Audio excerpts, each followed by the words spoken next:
Hi hello friends, வாங்க நம்ம இன்றைக்கி நாகுறிஞ்சி இலை ரசம் எப்படி செய்யலான்னு பார்க்கலாம். சைடில் முள்ளாக இருக்குங்க. வெளியில் காடுகளில் பார்த்திங்கன்னா நிறைய கிடைக்கும்.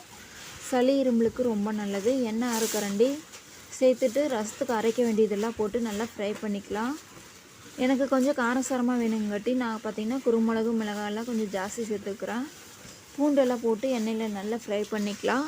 தலையை வாஷ் பண்ணிவிட்டு அதையும் நல்லா ஒரு 10 நிமிஷம் எண்ணெயில் நல்லா ஃப்ரை பண்ணி ஆற வச்சு கொஞ்சமாக புளியும் சேர்த்துக்கலாம். புளி பார்த்திங்கன்னா தண்ணியில் ஊற வச்சுருந்தேன். மிக்சியில் அரைக்கிறதுக்கு கொஞ்சம் ஊற வச்சு சேர்த்தா சீக்கிரம் அரைச்சிரும்.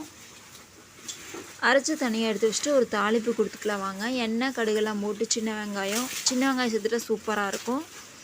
கருவேப்பிலெல்லாம் நல்லா ஃப்ரை பண்ணிவிட்டு அரைச்சதே அதில் சேர்த்துட்டு வேணுங்கிற தண்ணியை ஆட் பண்ணிக்கலாம். கொஞ்சமாக மஞ்சத்தூள் இறக்கி சூடாக சாப்பாடு கூட சேர்த்து சாப்பிட்டு பாருங்கள், நல்லாயிருக்கும்.